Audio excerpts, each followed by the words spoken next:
Welcome to the DNA of Things, where we explore the intersection of genomics, health, and human optimization. I'm your host, Dr. Jeremy Koenig.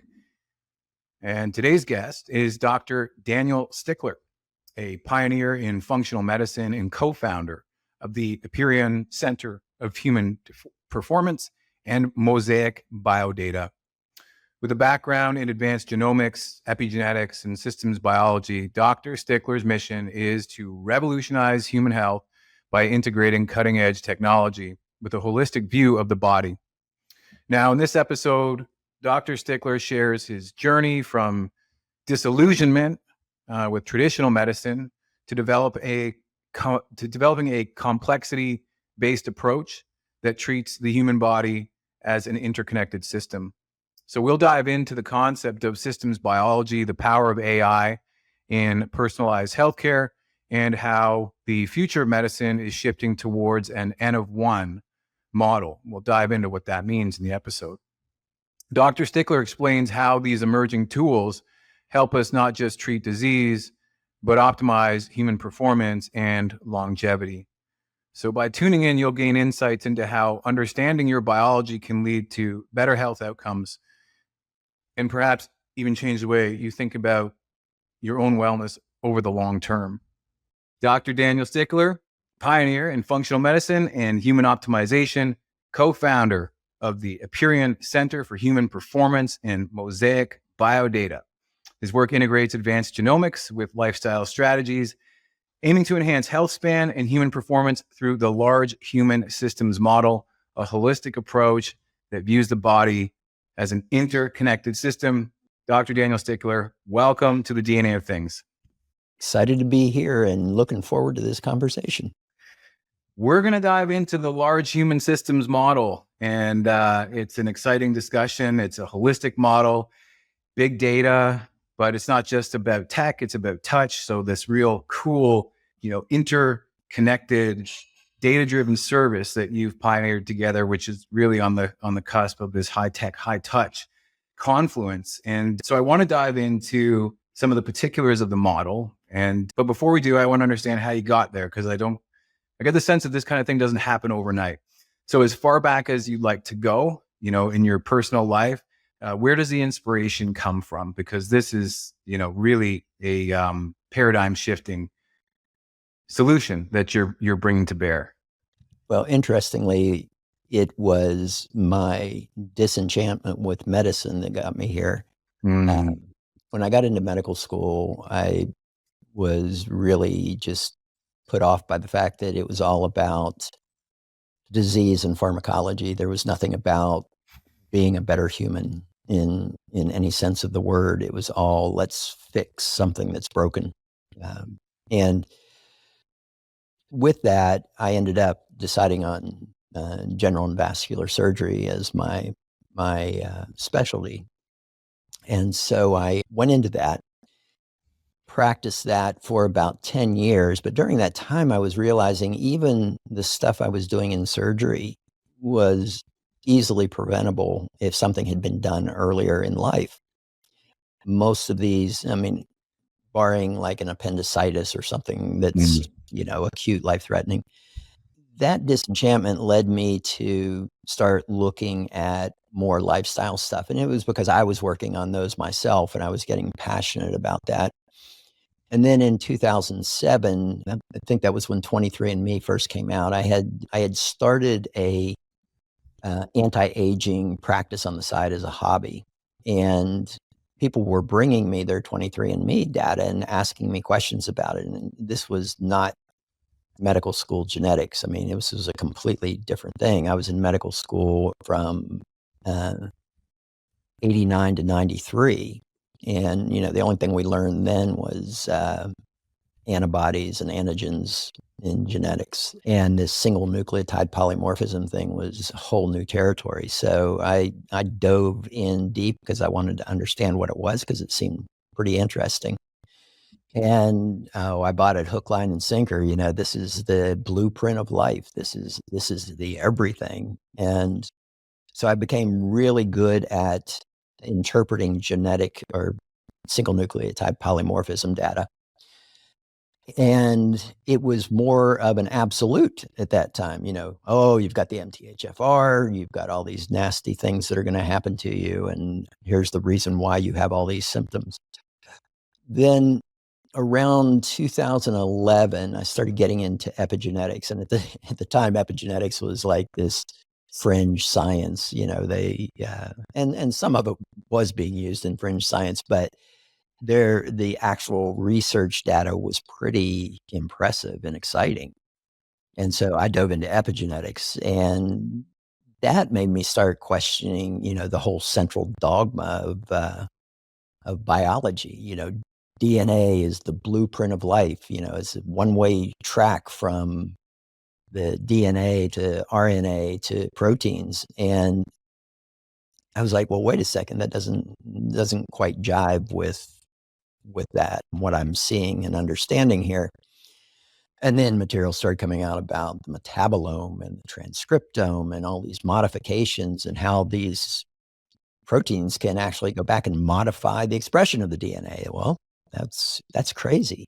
This suddenly became a complex system to me. And at the time, I was not much of a complexity thinker, but it kind of forced me into looking at complexity and understanding the human system is a complex adaptive system, and we're applying complicated thinking to it, which doesn't work to assess a complex system. You have to use complex thinking and understanding. And at the time, I was also really getting into functional medicine, and it actually was what took me away from functional medicine, because it was all this root cause stuff that was coming up in functional medicine. And what I realized is that the holistic approach of functional medicine, they did look at more things, but they were still using a cause and effect approach, very reductionistic, just like allopathic medicine. But this reductionistic approach, they were using more lifestyle factors than medications. And so I was, again, disenchanted by that. And so I started studying systems biology, which that blew me away. When I started getting into systems biology, I found my answer to all those questions that I had. And finally, and I don't understand why we stuck with the central dogma for so long, because I mean, we had evidence back in the 90s that the central dogma was off, but there's still people holding on to it today. And and I think that's what slowed us down. I mean, evidence-based medicine got us a long way, but it's very incomplete. Evidence-based medicine is not the way to go. I mean, every human being is an N of one. It's contextual, and using population-based statistics can be a guide, but not a ruler of how we do this. I mean, these algorithms that are out there are potentially detrimental to certain people, because there's no contextualization of this. And so that's how I got into really complexity medicine. I'm taking a trip down memory lane here when I think about my introduction to the paradigm you've described, right? The one gene, one protein, one function. And I remember in one of my presentations, I was doing at the time a metagenomic analysis of the environment. So you want to talk about systems biology? This is like ecology of a mobile gene pool, and how molecular biology, the process of its not only replication and dissemination through, in the case of bacteria, asexual transmission, but actually the lateral gene transfer nature of it. So really, big kind of holistic thinking in terms of the environment. But I had a supervisor who, he was very much more a philosopher than a molecular biologist, although he was trained as a molecular biologist. Actually, I had lunch with him a few weeks ago. And he was, I can't remember the award, but it was some prestigious award in the UK recently for being a philosopher. So he feels like he's validated now and officially called a philosopher. But he trained under that paradigm with Charles he was really looking at the relationship between genes and proteins and their function. And that word function always upset Ford Doolittle, who is my supervisor. And I use it probably somewhat naively when explaining something. Didn't even realize what I was saying because, what do you know when you're in grad school? I mean, heck, what do you know now? Actually, that's what grad school teaches you, is how much you don't know. But at the end of it, he comes in and he drops Richard Dawkins's book on my desk, The Selfish Gene. And, that's a book I really struggle with. I've read it multiple times, and it's been called the most influential science book of our time, written in first in 76. It's about to have its 50th year anniversary. And yeah, the central dogma there is, genes are replicators and they compete for survival. And, they manifest us, these robots, if you will, for the betterment of their survival and transfer. So this whole idea of function and what do you mean by function has been a rabbit hole I've been kind of cast down for now 15 years at least. As I say, I'm rereading it even now. And at first glance, it really was something that I would look at and be like, okay, well, genes are the operators. But really, actually, if you kind of pull out what Richard Dawkins is saying, is like, well, no, the only way a gene can be successful is in the context of the other genes there. But something that you're saying, which is the new layer, the omics layer, if you will, like, well, wow, actually, no, the proteome is going to affect the human genome. And so while the genes are there and you look at the sequence, right, like that's what we first did with human genome sequencing. We're like, oh, like there's a gene as indicated by the code. And so it must do something. It's like, well, that's just not true at all, because there's all of these steps that need to go from transcription to translation. And now there's this feedback loop of turning on and off. So yeah, the 23andMe days. I mean, I remember when that came out, I was still in my ivory towers as an academic thinking, well, this isn't real science. But, well, where has real science got us? Now, I'm not poo-pooing on real science. I think I'm really thinking more in terms of basic research. But, there's a couple of threads I want to pull on. There's this idea of fringe science. And how do we know that we're on the right fringe? Because you took a massive leap. 23andMe was under so much scrutiny. I think most people thought that it was a bad idea. But now more and more we're seeing people, particularly with rare disease right now, jumping in, looking for answers, but then learning more. As you say, it's this complex system. So that's a great segue. System. So systems biology. What is systems biology, and how does that basically become our jumping off point for this, N of one holy grail that everybody's talking about? Yeah, I mean, systems biology, from my basic definition of it, I guess, is really looking at the full organismal level of a system. We have all of these subsystems within there. And what we've done with reductionistic medicine is that we've given each system autonomy, looking at it as it works, and none of these systems work in autonomy. We're a holon within a holon, and that goes way up and way down. And all of these interact with each other in a complexity way. You have feedback loops within the system itself. You have feedback loops that interact with other systems. You have feed forward loops. All of these systems interact so that even just a small perturbation in one system can lead to a massive change at the organismal level. And so, as the saying goes, we are not the sum of our parts. It's, medicine itself took on this whole role of giving priority to the experts, the cardiologists, the nephrologists, the gastroenterologists. They are experts in their specific system, but they don't look at the bigger picture of interactions with the other systems and how what they do can impact these other systems. And so the generalists in complexity medicine are the people that you have on top of the pyramid. And you keep the experts on tap, not on top. So the experts feedback their opinion, but the generalists can look at it and say, okay, well, if we do that, what's that going to do with this system, and how's the total organism going to respond to that kind of a change? Mhm. Well, and by the way, that's no small deal. I was looking at your white paper, and there, I don't want to misquote, but there's some 100 specialties and subspecialties. I'm not finding the figure right now, but you probably have that, kind of rule of thumb on the tip of your brain. But I mean, that's no small deal. Let's call it at least a few hundred specialties and subspecialties. So how do we go from these silos of isolation?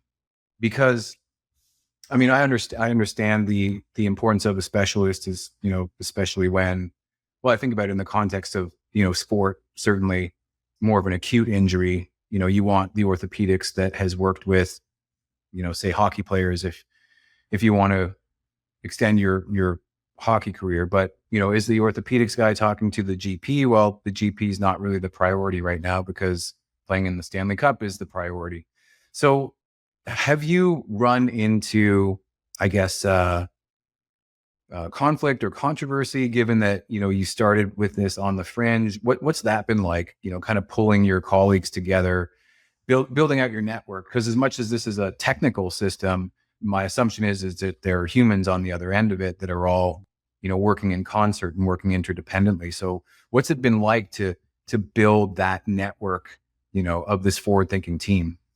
Yeah. Well, fortunately, I've been in conversations with a lot of systems health people from around the world. It's a small group, and they're a bit frustrated because they've been trying to get change implemented for a long time. I mean, uh, the Foresight group created the ending obesity uh, program in the UK. I think it started in 2007, and by 2011 they had, or they published in 2007, and this was this intricate complexity map that took into account, and the core premise of it was energy expended, or energy, energy in, energy out.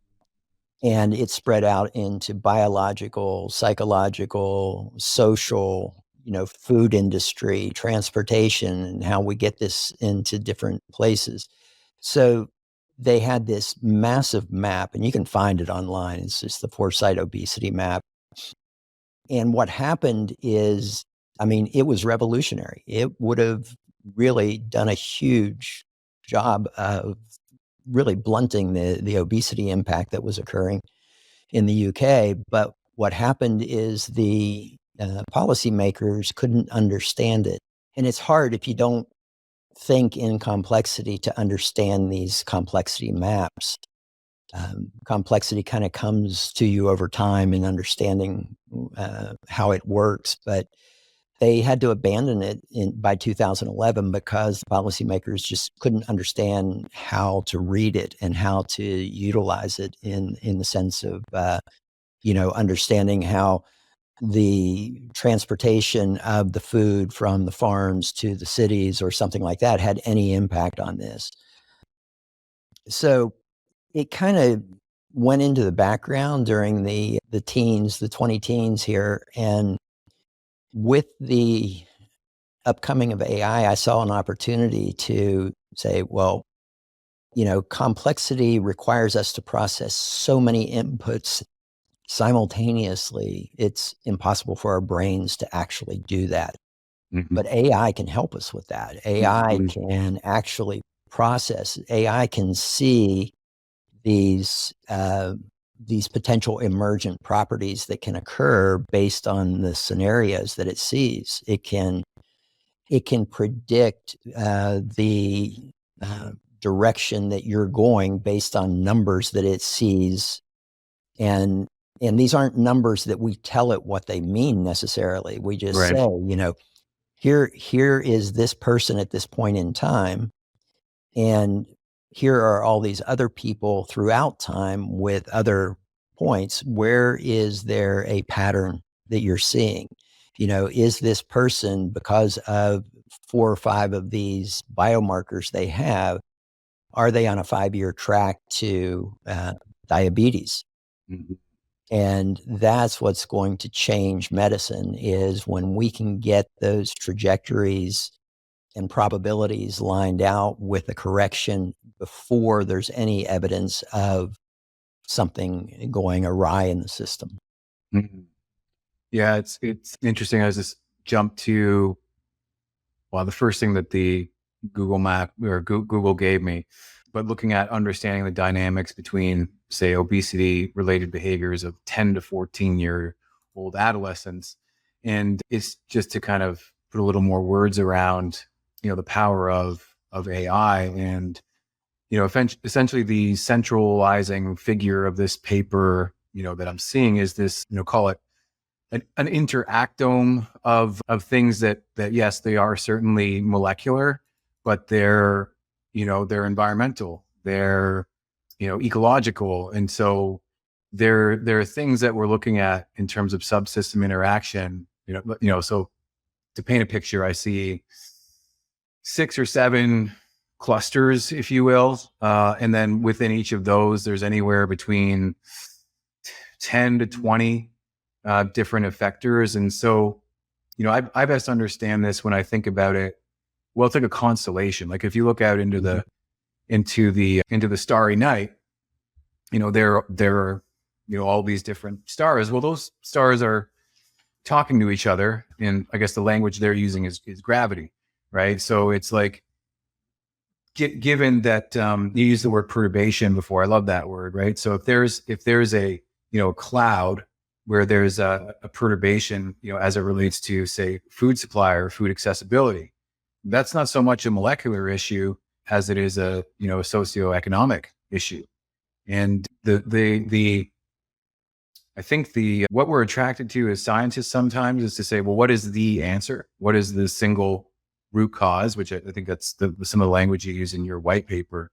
But in fact, the answer, it depends, or it's complex, is one that we can't, or we haven't in the past got our heads around. But if we use our brains here, I'm just thinking, well, what are instances in the past where we have seen, let's say, non-intuitive solutions come to bear. So yeah, and I guess maybe what would be helpful is talking through some of the specific things that you've got a few hypothetical situations that you talk about in the white paper. You've got a few practical things that you're seeing now. So what are some examples of some counterintuitive interventions that you've seen as a result of deploying this systems approach? Well, I'll use the classic example that complexity uses. So in the 1800s, in I think is it Yosemite? Yeah, it was in Yosemite. They wanted to increase the elk population to bring more hunters to be able to shoot the elk. And so they came up with the idea that they would have the army go out and hand feed the elk to make sure that their population grew. And they did it, and the population grew. It was a great result. But there were consequences to it. One of the consequences was that the elk started, because of the large population, they like stripped the aspens all along the rivers. And then the beavers weren't able to build their dams that season. And so they had massive flooding in the park. And then the salmon couldn't swim upstream to spawn without the dams in place. And so what happened was their goal was to increase the elk population, which they did, but they didn't think about the potentials of what happened. And because it's a complex ecosystem that they disrupted with just a minor tweak, it ended up being devastating to the salmon population there. And that's a consequence of a complex system being disrupted.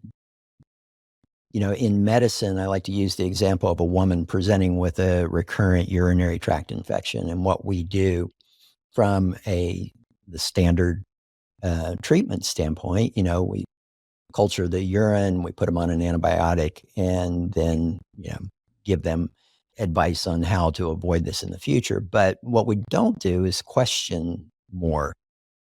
Why is this woman getting recurrent urinary tract infections? Do they come with certain interventions? Like, is she getting them after intercourse? Is it poor hygiene that she's having?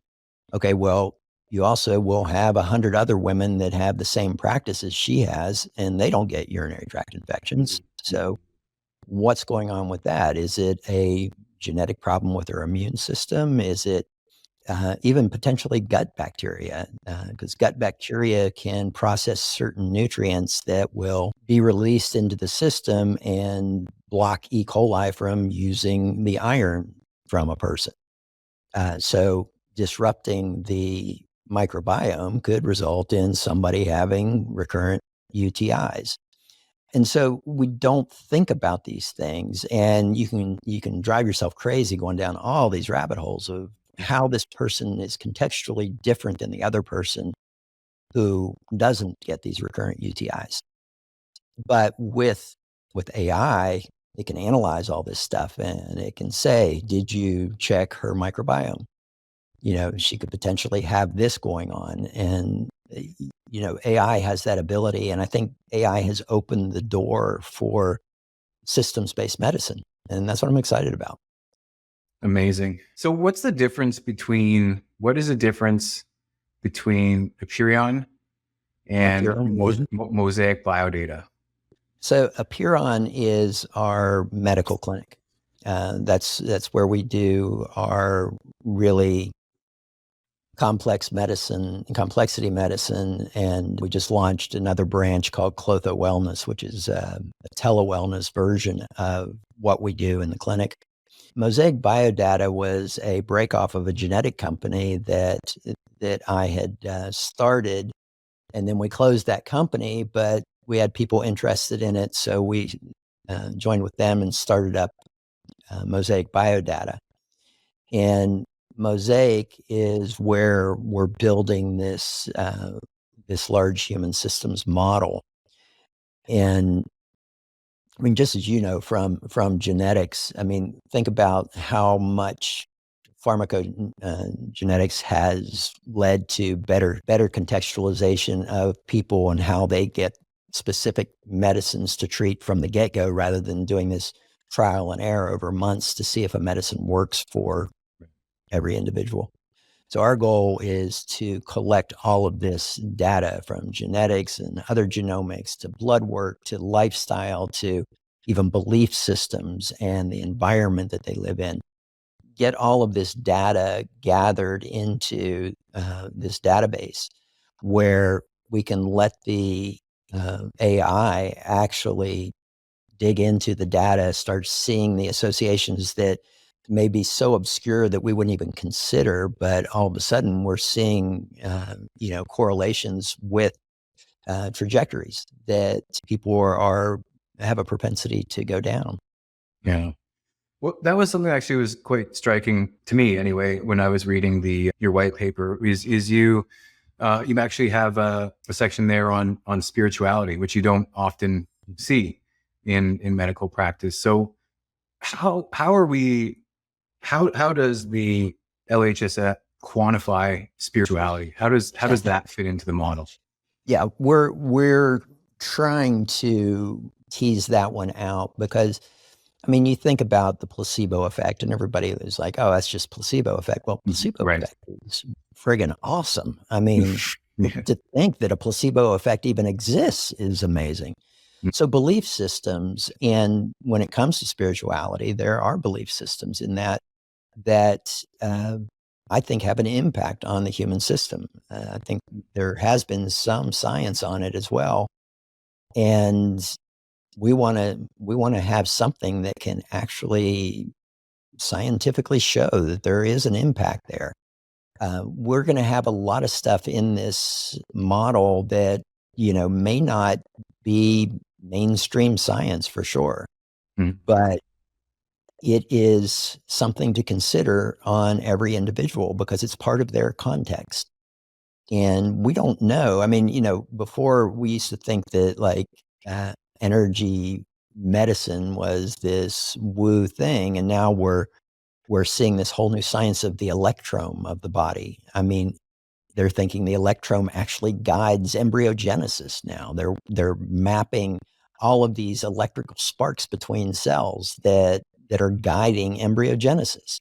I mean, the electrome is fascinating to me, and we are energy beings. I mean, that's what it comes down to. At the base of what creates life, it is an energetic. And why would we not have something like that? And now that we're getting the science to measure it, that's pretty Mm. fascinating. Is this where, now I don't want to pull you down a rabbit hole you're not comfortable going, but is this where like the whole EMF conversation is coming from? Right? When you think about Wi-Fi and, Uh, or is that I something don't different? know. I'm not very familiar with the EMF data. I mean, Hmm. the science is mixed on it, but Yeah. again, we're using evidence-based medicine, and Right. that is reductionistic. I mean, we need to be N of ones, everything. Right. Right. So walk me through what the future holds for like an N of one experience in an ideal scenario. We can use me, or even, to the extent that you can share, because I know some of your partnerships are confidential. How does this manifest? How does this become part of the day in the life of like everyday people, or say particular focus groups, let's say 10 years from now, but hopefully sooner? Yeah, I actually had a dream in 2020 of having a video of what we were creating, and what it would do is person would wake up in the morning, and they would go into the bathroom to brush their teeth, and their phone would give them a rundown of their sleep data, their stress levels, all of the biometric data that we currently get on like the Garmin watch or the Ultra Human Ring or Aura Ring. And it would also have access to your schedule Mhm. and know what you're doing for that day. And let's say you had a high intensity workout plan for the afternoon, and it says, you know what, your recovery from yesterday is below your average, and this high intensity workout is probably not the best idea today. Right. And so it can, on the spot give you guidance on things. Your asthma has been flaring up lately. Do you think this trip to Beijing is a good idea? Because right now the air quality in Beijing is this. So it's just that instant access. I remember there was a movie called The Island where Yeah. he got up in the morning and he peed in the toilet, and the toilet told him what he was deficient in, and changed his meal plan for the day. Right. Right. Wow. Yeah. It's funny. There's a period of time where I was really, really deep into quantified self. And, I had a number of trackers, and of course I had my DNA sequence and I do my bloods frequently, and worked with a lot of high performance athletes, was an athlete myself before. So I knew there were certain things that I wanted to track, but out of everything that I use, it just wasn't all in one place. Mhm. And so I developed these very, elaborate Excel spreadsheets, and developed all these, different heat maps, and got to the point of, well, you know what the funny thing was? It was the hardest thing for me to fathom was what the day in the life looks like. Like what does a perfect day for Jeremy look like? And then, the end product was this, 24-hour wheel of like how my day breaks down. And the incredible thing was I was able to, for example, use my heart rate variability to understand where my, peak arousal might be. And so where my call it my least capability to be more, to be articulate might be. And so I started planning my day around those waves. And yeah, and it became, a very simple heuristic that I developed for myself, which is like a weekly survey at the end of the week, which was basically this. And now I'm breaking all the rules and I'm going into the reductionist mode. But bear with me. I don't think I am, because they're more qualitative questions. No, but they could be they're quantified, but they're in their essence, they're meant to bring about dialogue, like dialogue with the rest of your family, dialogue with your peers. 3 simple questions. Number 1 was on a scale, and I used to use 1 to 5 for everything. On a scale of 1 to 5, how rejuvenated are you? How much rest did you get? Right? It's not how many hours of sleep, et cetera, because that feeling when you're rested and freshness. Of course, it correlates with sleep, but sometimes you get outliers. But as a whole, how rested and ready do I feel? Then there's what's my rate of perceived exertion? That's an athlete nomenclature. So basically, on a scale of 1 to 5, how hard was this workout? You could have a world record performance and have it be pretty easy, but that speaks to how well prepared you are. That speaks to your fitness, right? And then the third question is, how much time did you spend on proactive things in your life, right? Those might be proactive relationships, might be going to the dentist, like things, strategic planning, like planning your week, planning your year, all of those things. And I work the whole Likert scale. So I'm not aiming for 5s. I'm actually aiming for 3s, right? So I want to be like Goldilocks, like just right. But what I found was like, when I don't specifically plan my week, it feels a lot harder. And as a result, I'm not recovering. But then it gets me to, dive into the data a bit more. And so I'm very grateful for the opportunity that I could be so, analytical, let's just say, with myself, because it was that process in and of itself that led me to the appreciation of actually starting to feel when something was wrong, compared to, having an electronic device tell me otherwise. Now, I'm not arguing for a full feel-based solution. I think there are times where, we're too busy, or we're not advantaged, or there's real crises going on in our lives. And so we need that dashboard. I guess the question I'm driving at is, how do we find that careful balance of self-awareness versus, automatons, right? Just doing what the machine tells me kind of thing. Have you thought about that at all? Yeah, subjective data is super important.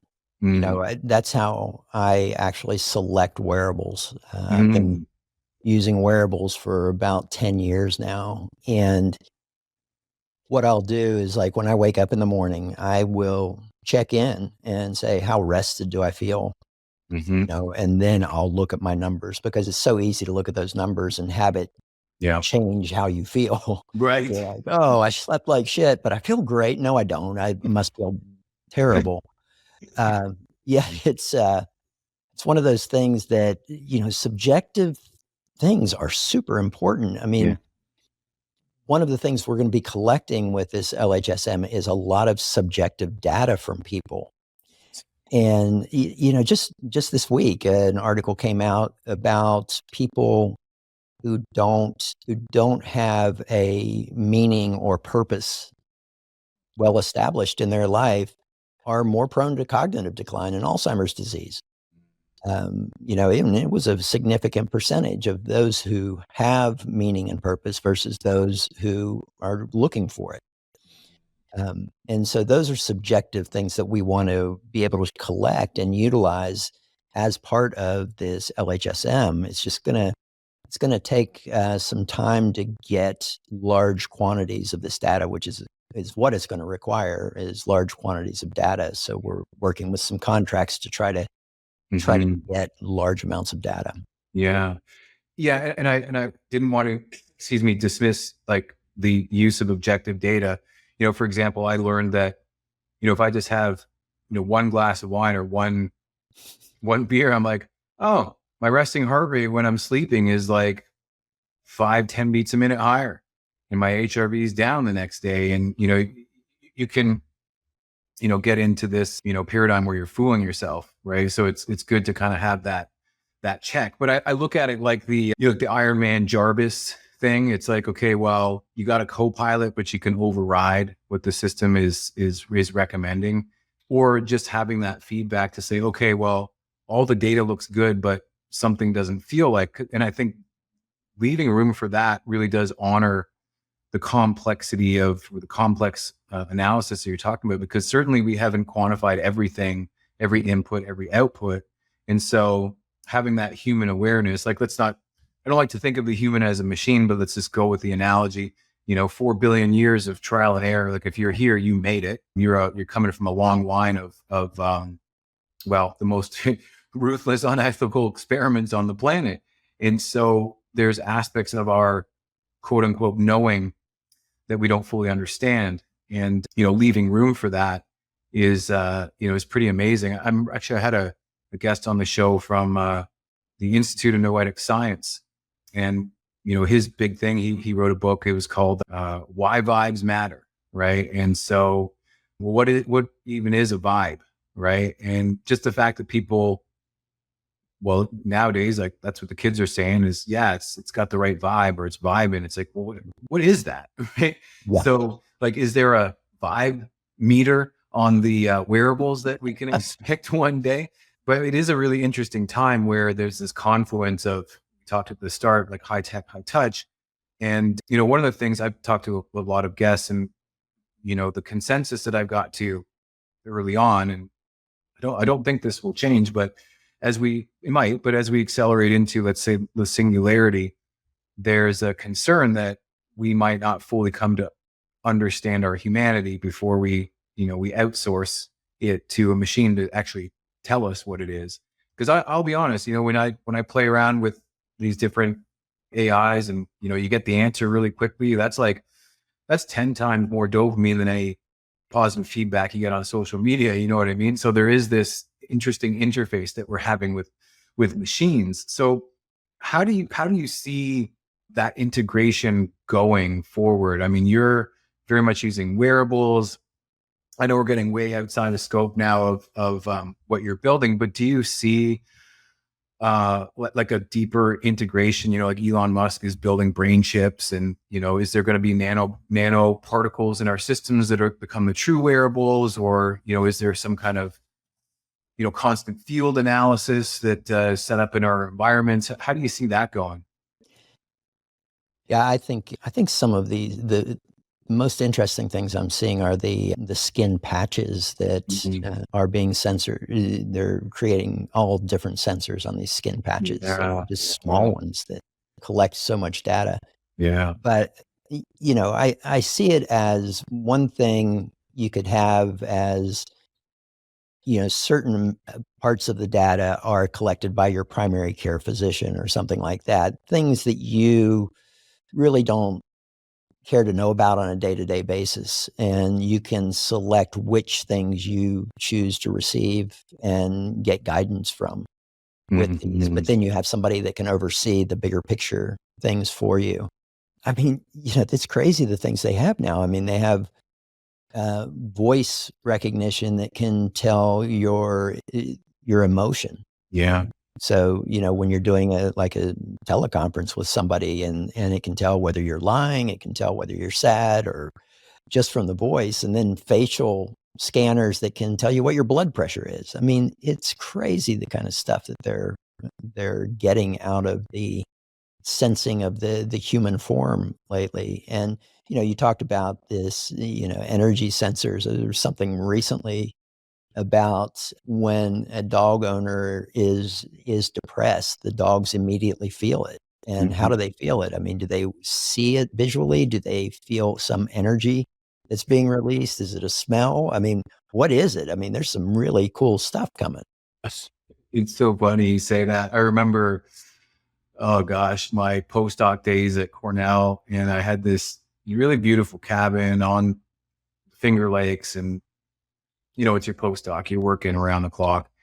And I was like just playing with these bioinformatic algorithms that just weren't working. And I would just go through all the night. And of course, you just like, you're programming and it doesn't work. And then at this point, like the Canada geese, they followed me from Canada down to the Finger Lakes, and they were there making noise in the morning. And I was like, oh my gosh, it's already morning. And then I'm just like sighing, and I'm just like frustrated at the machine. And just my poor retriever, he would just like come over, like really low, wagging his tail, like as if I had just completely blown up. But like he was, I don't know what it was. He was sensing, maybe there was a cortisol, outburst or something, certainly that he was sensing. So that really does come back to that, that opportunity for enhanced self-awareness, right? I'll share one more story because I think it adds, humanizes what you're saying. So my wife said to me one day when I was in the right temperament, because she somehow knew, because she knows me, she said, you're really good under pressure. And I'm like, wow, compliment. So my guard was immediately down. And then she went on to explain the cortisol response and, how biochemistry works. And I'm like, oh, I like science. Okay, I'm still with you. And then she dropped the bomb. And she was like, so do you think sometimes maybe you artificially create stress around a situation so that you can perform, like create like unnecessary pressure? I'm like, oh man, you totally got me. And then there's the opportunity for behavior change because I'm there. And she's like, do you think that's a good long-term solution? Right. And so it was one of those like Jedi mind tricks where, it's like, I think maybe you need to go home and reconsider your life. Do you think that there's going to be that level of intimacy between human and machine in what it is that you're building? Do you think we'll get there? Well, considering that compared to physicians, the clinical AIs have been rated as more empathetic already. Um, I think there's the potential there for the AI to adapt to people to truly create that bond of a partner, somebody to listen to. I mean, what was it? Was it Her, the movie? Yeah. Yeah. I think that potential is certainly there. I mean, you look at some of these chat bots now, and they can pick up on emotions and really know what things to say and how it's going to be received. I mean, it's pretty sophisticated. Yeah. I hate to admit it, but my chat GPT makes me laugh because I have Yeah. with the latest version and the tonality that it uses. I'm like, that is fine. And then sometimes it misses the mark. I'm like, you're trying. I'd like you more because of that. Yeah. It's so yeah. And well, then there's a question is like, well, is it even real? And maybe that's a bigger conversation for another time. But Yeah, certainly. I could definitely go down the metaphysical with you on a longer podcast. I can definitely tell there's that opportunity, but we only have a short time for today, and maybe let's circle back to the beginning where you started this journey.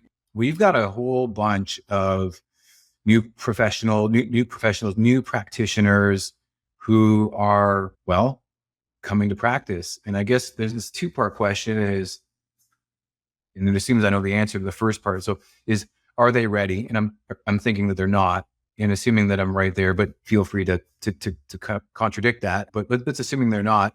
How are they going to prepare for this complex system that you're talking about? What advice could you give the next generation?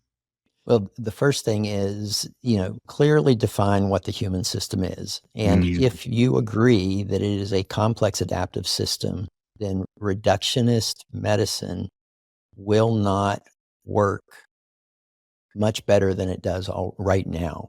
I mean, it is this evidence-based medicine and reductionist medicine. They did a good job getting us so far along, but they're not going to progress us any further. Really, if you look at it and you agree that the human system is a complex adaptive system, start looking into systems biology and systems medicine and understanding what that is, because that will change your worldview very quickly. Wow. That's that whole, like I say, the PhD problem is you come to the end and you realize, well, now you know what you really don't know. Maybe if it was successful. Well, I see it like all these people that went into computer science in like 2017, and 4 years later, they come out with a degree and they're coders, they know all the code. And then AI comes out and says, oh, well, I can write the code for you. You just tell me what you need. I mean, that had to be like devastating. And I see this could happen with physicians. They're going to go through 8 years of schooling and come out and go, oh shit, this thing knows more than I do. Mhm. So it sounds like it's not so much about the answer, it's about learning how to ask the question. Right. Um, Dr. Stickler, how can people find you? It's a fascinating conversation. I'm sure people are going to want to reach out. What's the best way to get in touch? Through our medical center, we have a contact form on there. That's the epeironcenter.com, Apeiron center.com. Awesome. Also on social media, I'm on Instagram, and LinkedIn is my big platform. Have some YouTube channels as well. Wonderful. And then just to come full circle, there were some questions I dropped at the top of the call. So there were three. So the first one is, if this were your last podcast, what's the key message we would leave with the audience? And I think you already touched on that, but feel free to change your mind. Yeah, just embrace complexity and really understand life the Mm-hmm. way it's meant to be understood. Mm. And who needs to hear this most? That's This is number a two. message for every conscious human. I mean, it is something that impacts every aspect of life and our legacy. And then if you could recommend one person for the show, it's the DNA of things, who would that be? I've been thinking about that, and one of my favorite interviews was with Dasher Keltner Gosh. from Berkeley. He studies awe, and that is a message that people just don't receive. They don't know much about it, and awe is a fascinating science, and it can make life really an excellent experience for people. And so when you say awe, you mean like I'm in awe, AWE. Yep. like God fearing, oh, what is this? Like I'm so much smaller than everything. Yeah, those events that you feel so Mm. small in the whole of everything. Wow. Okay. Well, I will do my best to track him down. Well, listen again, Dr. Stickler, thank you so much for being so generous with your time. I look forward to our ongoing conversation and collaboration. Yeah, thanks for having me. All right. As we wrap up this enlightening conversation with Dr. Daniel Stickler, we've covered the profound shift from reductionist medicine to a more integrated systems biology approach. We explored how understanding the human body as a complex adaptive system can unlock unprecedented opportunities for personalized healthcare. And Dr. Stickler's work highlights the exciting potential of AI, big data, and holistic wellness to not only extend our health span, but also enhance our daily lives. What we've learned today could reshape how we view our health and longevity. Whether it's recognizing the power of genomics, the importance of lifestyle interventions, or the emerging role of AI in personalizing care, this episode reminds us what the future of medicine is deeply personal. It reminds us that the future of medicine is deeply personal, and the time to start engaging with it is now. So if you found today's discussion valuable, please continue to share the episode with others who benefit from the insights. Again, this is very much an organic, authentic community that we're building of conscious creators looking to build a better health and wellness and actualization. And together we can create that community that embraces the full potential of human health. So till next time, stay tuned for more fascinating conversations here on the DNA of Things.